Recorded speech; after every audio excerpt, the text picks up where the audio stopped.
Hoje a gente vai falar sobre ansiedade, sobre pânico e como a alimentação interfere na saúde mental. Então, se você gosta desses conteúdos, vamos lá, que a gente vai começar mais um Pergunte ao Terapeuta. Se você gosta desse quadro, deixa aqui sua curtida, se inscreve no canal. E você pode mandar sua pergunta lá dentro da comunidade do Projeto Altera, que é o primeiro link aqui na descrição. Lá eu pego as perguntas, também separo e defino quais vão vir aqui para o canal do YouTube. Se você quiser, também tem o Instagram, você pode mandar as perguntas no Instagram. E lá eu também vou pegar as perguntas, eu peço e trago para cá. Meu nome é Ângelo Piazza, eu sou terapeuta de reprocessamento generativo, pós-graduado em neurociência, com especialidade em transtornos emocionais graves, e eu estou aqui para ser o seu guia, o seu terapeuta e o seu mentor nesse momento. Então vamos lá, vamos para a primeira pergunta que me fizeram. Por que a ansiedade parece pior à noite quando eu tento dormir? Essa é uma pergunta muito legal, muito interessante para a gente entender um pouco mais sobre a ansiedade. Primeiro ponto, muito importante, é o seguinte. A ansiedade, ela nada mais é do que uma resposta que o nosso corpo está em perigo, ou que você está em perigo, na verdade. Essa resposta de que você está em perigo, ela te coloca nesse estado que a gente fala de ansiedade, que é um estado de você estar preparado para lutar ou fugir. O que acontece nesse estado? A gente tem uma amígdala hiperativada, um córtex pré-frontal inibido, e você fica nessa sensação de que algo vai acontecer com você. Então esse é o primeiro ponto que a gente tem que entender. Quando chega a noite, a gente tem uma tendência de que, normalmente, o nosso corpo, quando diminui a luz, ele tem uma tendência a entrar no estado de relaxamento. Ou seja, quando vem ali aquele processo que a melatonina vai ser liberada no corpo, que existe toda uma informação para o seu corpo como um todo, que ele vai entrar em estado de relaxamento. O que acontece? Uma pessoa ansiosa não tem essa mensagem. E quando uma pessoa é muito ansiosa por muito tempo e o sono é afetado, acontece o que a gente chama de uma bola de neve. Por quê? Porque é durante o sono que você vai ter o processamento emocional, principalmente no sono REM. O sono REM é o sono do Rapid Eye Movement, movimento rápido dos olhos. Nesse processo, nesse estágio do sono, as memórias elas são processadas, as emoções são processadas. Então, é muito comum pessoas ansiosas já terem um sono abalado, e muitas vezes esse processo de ter um sono abalado, de não conseguir dormir, já é um gatilho. Ou seja, a pessoa pensa já que quando vai chegar a noite ela não vai conseguir dormir. Isso gera uma angústia, isso já gera uma ansiedade. Então esse processo de angústia e ansiedade, somado às noites mal dormidas, fazem o seu corpo ficar cada vez mais ansioso. Então muitas pessoas elas têm um gatilho da ansiedade à noite. Por quê? Porque já gera aquela angústia de não vai conseguir dormir, vai ficar ali com aquela ansiedade. Então muitas vezes a ansiedade pode gerar esse processo. Então, quando você tenta dormir, pode ser que esse gatilho e esse processo do seu sono estar desajustado vai levar a esse processo. O que você pode fazer? Terapia, e também você vai ajustar seu sono. Dentro do Projeto Altera, tem ali na aula bônus a neurociência de como você ajusta seu sono. Então você clica aqui no primeiro link da descrição, você vai ser direcionado à nossa comunidade gratuita e lá você vai ter mais informações sobre o Projeto Altera. Então é muito importante para você que tem ansiedade antes de dormir, buscar terapia e também ajustar o seu sono, porque o seu sono ajustado vai regular a sua ansiedade e outros transtornos emocionais também. É muito importante e é um ponto que nós da neurociência a gente bate muito. Quando você busca um médico, quando você busca um psicólogo, a primeira coisa que ele deve ajustar com você é o seu sono, porque ajustando o seu sono, você ajusta inúmeros outros fatores junto. Segunda pergunta, o que acontece no cérebro durante uma crise de pânico? Uma crise de pânico nada mais é do que uma ansiedade exacerbada. Ou seja, a crise de pânico, na verdade, é um nível de ansiedade muito grande. Então a gente começa com um transtorno de ansiedade e quando chega uma ansiedade muito grande, a gente fala uma crise de pânico.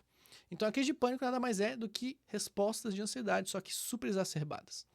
A crise de pânico ela é definida por aquela sensação de morte, aquela sensação de perda de controle. A pessoa tem a sensação mesmo de que ela vai morrer.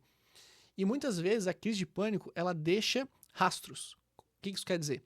A pessoa tem a crise de pânico, muitas vezes ela tem uma vez ou outra, ela geralmente não tem uma crise de pânico toda hora, mas uma pessoa que tem crise de pânico, ela tem o medo de ter outra crise. E esse medo de ter outra crise, às vezes, faz com que essa pessoa tenha algumas crises que ela pensa que é de pânico, mas muitas vezes não é. Mas é aquela sensação de ter a crise de novo. Então isso que é um processo muito ruim do pânico. Porque ele deixa essa sensação de que a pessoa vai ter de novo, que ela não sabe quando é que vai ter. Às vezes tem ali uma ansiedade um pouquinho maior, já pensa que vai ter, e esse pensamento de ter a crise já é tão ruim quanto a crise.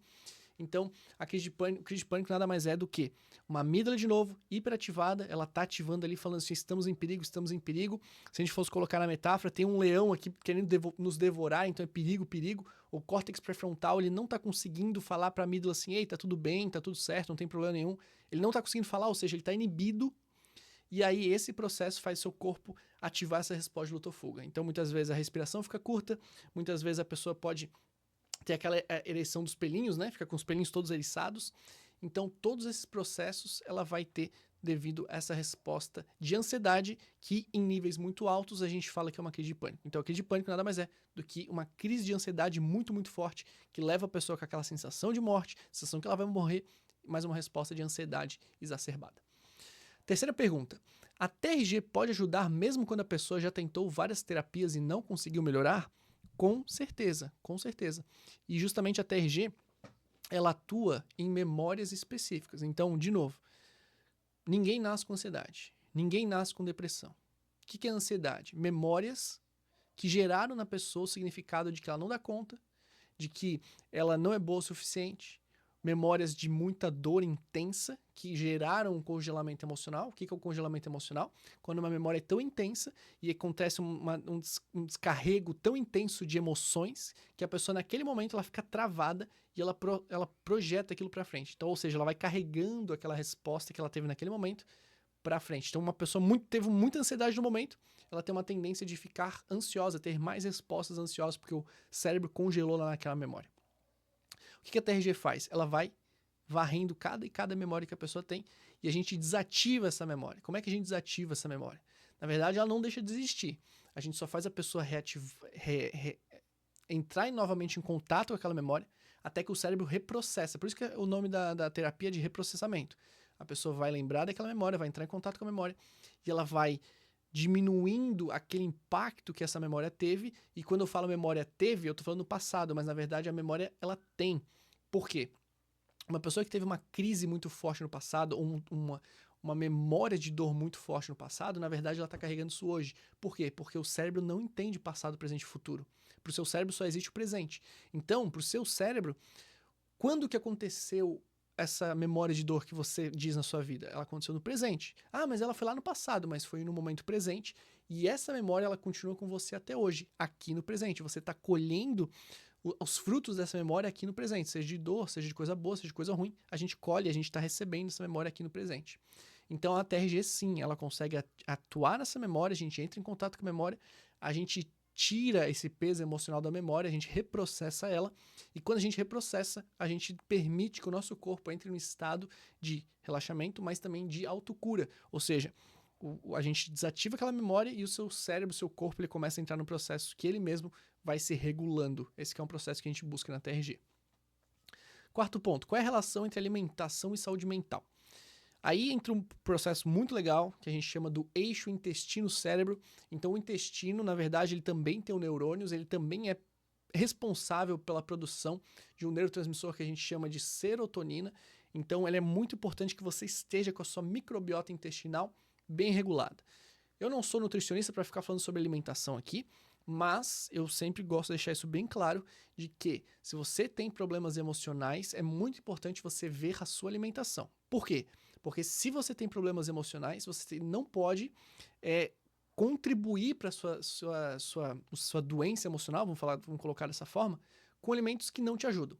Por exemplo, você pode gostar muito de leite, queijos, que são alimentos inflamatórios.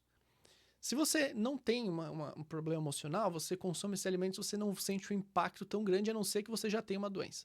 Agora, emocionalmente, quando você não está bem, depressão, ansiedade e esses outros transtornos emocionais, você não ter uma alimentação boa, você ter uma alimentação inflamatória, vai piorar o seu estado, vai dificultar o seu autoprocessamento ali das emoções, vai piorar todo esse processo de melhora emocional que você tem. Por quê?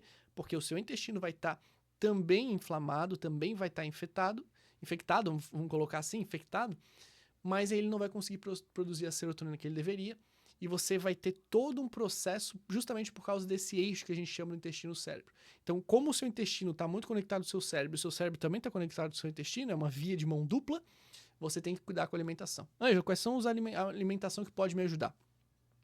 Vamos falar primeiro da água, que a água é muito importante. A água é fundamental para sua melhora. Já estou até tomando minha aguinha aqui. Muito importante para você trazer hidratação para o seu corpo. Muitas pessoas que sofrem de ansiedade, elas também não se hidratam. E você deixar o seu corpo hidratado nada mais é do que uma mensagem que o seu corpo recebe de que ele não precisa se preocupar com o perigo. Se você não toma água, o seu corpo ele está desidratado, ele está com uma mensagem, porque a desidratação é uma mensagem para o seu corpo, de que você está em perigo, porque você não tem água.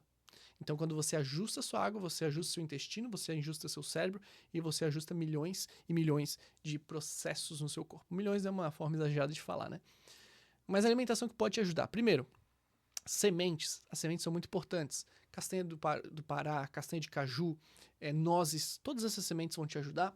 Também frutas, né? Então, o abacate é uma fruta muito boa para o seu cérebro, né? Ela é uma fruta muito boa que a gente chama aí nesse processo de uma fruta que atua diretamente na gordura do seu cérebro, que vai te ajudar, que essa gordura boa vai te ajudar também nessa questão emocional e tudo mais. Frutas, no geral, vão te ajudar bastante. E também evitar esses alimentos, como eu falei, né? Evitar esses alimentos que geram muita infecção, né? Que seria o queijo, seria o leite, seria todos esses processos, açúcar, acho que não precisa nem falar, né? Já é bem verbalizado sobre isso. Mas é muito importante, se você está passando por um transtorno emocional, você cuidar com esses pontos. É muito importante também. Quinta e última pergunta. É possível eliminar completamente a ansiedade ou o objetivo é aprender a controlá-la? Essa é uma pergunta muito legal. Essa é uma pergunta muito interessante. Por quê? Porque a ansiedade, a gente nunca vai conseguir eliminá-la completamente. Por quê? Porque a ansiedade, na verdade, ela é uma emoção boa quando ela está dentro dos conformes. Vou te dar um exemplo.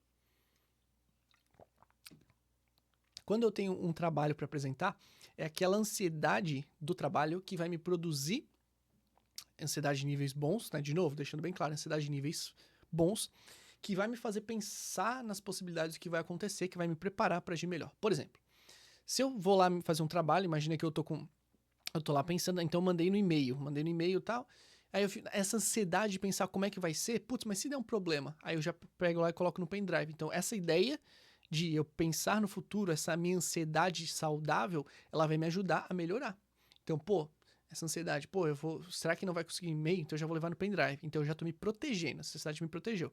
Outro exemplo, se eu chego para atravessar uma rua, é aquela ansiedade de pode estar vindo um carro que vai me fazer cuidar e olhar bem para os dois lados antes de atravessar. De novo, se eu tiro a ansiedade de alguém, a pessoa perde essa capacidade de prever o que pode acontecer no futuro. A ansiedade é a questão do futuro. Imagina se eu tiro a ansiedade de alguém, a pessoa vai caminhar diretamente e atravessar a rua e ser atropelada porque ela não teve essa sensação de que algo pode acontecer.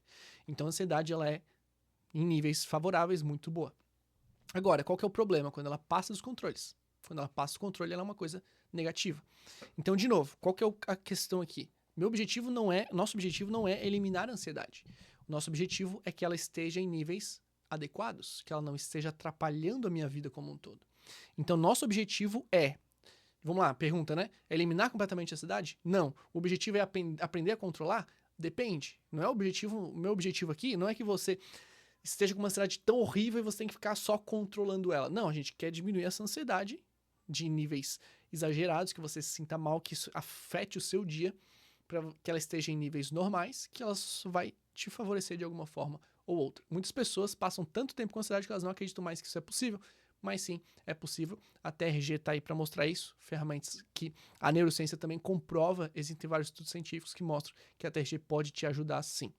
De novo, não é a única terapia, não estou aqui falando que todas as outras terapias não funcionam, só a TRG funciona, estou falando que a TRG tem estudos científicos que provam que ela pode ser uma boa aliada ao seu processo de melhora da ansiedade, depressão e inúmeras outras doenças aí. Se você gostou desse vídeo, deixe sua curtida, se inscreva no canal. Se você quer mandar sua pergunta, você pode mandar aqui no primeiro link da descrição, que vai ser a comunidade do Projeto Altera, ou você pode mandar também no meu Instagram, @souangelopiazza. Espero você no próximo vídeo.